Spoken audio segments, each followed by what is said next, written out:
मराठा क्षेत्र, अगर आपसे कभी कोई पूछे कि मराठा साम्राज्य किसके समय पर सबसे ज्यादा बड़े क्षेत्र में था, तो छत्रपति साहूजी महाराज। लेकिन साहूजी महाराज क्या है, योग्य नहीं है। तो किसकी वजह से, तो बाजीराव प्रथम की वजह से, दूसरा पेशवा बाजीराव प्रथम की वजह से। इन्होंने वो सब कुछ जीता जो जीता जा सकता था इस भारत में। गुजरात से लेकर के, मध्य प्रदेश से लेकर के, दिल्ली, उत्तर भारत से लेकर के आपका चाहे आपका पुर्तगालियों को हराना हो, या फिर मैं आपसे बात करूं इन्होंने आपका निजामों को हराना हो, कुछ इन्होंने छोड़ा नहीं। सबको जीता, 40 लड़ाइयों में सबको हराया। ठीक है, तो यहीं पे बाजीराव प्रथम। इनकी दो वाइफ हैं। कौन है इनकी पत्नी, बताओ। इनकी पत्नी, वाइफ्स, पत्नियां लिख लेना। एक पत्नी तो है इनकी काशीबाई, काशीबाई, प्रियंका चोपड़ा नहीं। और दूसरी पत्नी है इनकी मस्तानी, दीपिका पादुकोण नहीं, मस्तानी, जो कहाँ की थी, छत्रसाल की पुत्री थी। छत्रसाल की पुत्री, राजा छत्रसाल। बहुत बुजुर्ग हो चुके थे जब इन्होंने शादी कराई थी, राजा छत्रसाल। अब मस्तानी के बारे में लोग कहते हैं कि वो तो कोई नाचने वाली थी। कोई मस्तानी को कहते हुए मिलेगा कि वो तो छत्रसाल की एक प्रेमिका की लड़की थी। अब राजा छत्रसाल थे बुंदेलखंड में, बुंदेलखंड समझते हैं, यूपी एमपी बॉर्डर, बुंदेलखंड।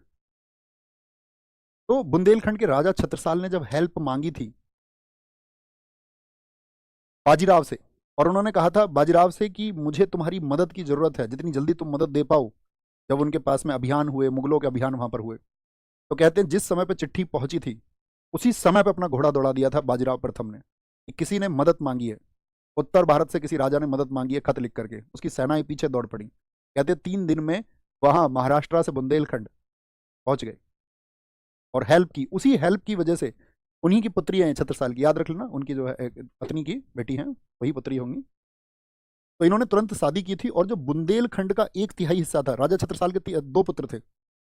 राजा छत्रसाल ने अपना तीसरा बेटा माना बाजीराव को, बाजीराव प्रथम को, और इसीलिए 3 बेटे मान करके अपने 2 पहले, एक इनको मान लिया। तो टोटल जो इनका क्षेत्र था बुंदेलखंड का, उसका 1/3 हिस्सा बाजीराव को गिफ्ट किया था। अब बाजीराव लेके गए मस्तानी को। अब वहां पावन ब्राह्मण, उनके नियम बड़े कड़े थे।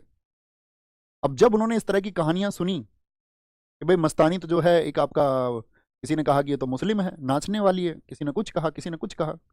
तो बाजीराव प्रथम और मस्तानी का एक बेटा था जिनका नाम इन्होंने रखा था कृष्ण।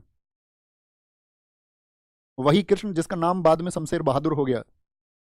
जब प्रताड़ित किया गया, उस तरह की सुविधाएं वहां पर नहीं दी गई, तो बेटे ने अपना बदल लिया। अब तुम एक बात बताओ, तुम किसी को संरक्षण नहीं दोगे और झूठा दंभ भरते रहोगे, तो तुम्हारा धर्म क्या कमजोर नहीं होगा? भाई हमको क्या करना चाहिए अपना? अगर आप कहते हैं कि आपका कोई धर्म है और उस धर्म में आप ही उसी धर्म के कुछ लोगों के साथ में अत्याचार करोगे, उनके अंदर ऐसी भावनाएं यानी कि हीन भावनाएं आप पैदा करोगे, तो क्या उनकी रुकने की हिम्मत होगी? या सोचिए, हिम्मत तो छोड़िए, क्या रुकने का मन भर मात्र भी होगा? हाँ या ना? आप कहेंगे रुकने का हिम्मत बिल्कुल नहीं होगा। 2 इनकी शादियां हुई। क्या इन्होंने किया देखो बाजीराव प्रथम, तो कुछ इनके अभियान है वो नोट करना। 1721 वारना संधि, 1721 में वारना संधि। सॉरी, मैंने इनका कार्यकाल बताया आपको? नहीं, हाँ बता दिया। कितने वर्ष? 20 वर्ष। कमाल के कार्यकाल हैं। वारना ट्रीटी, वारना संधि।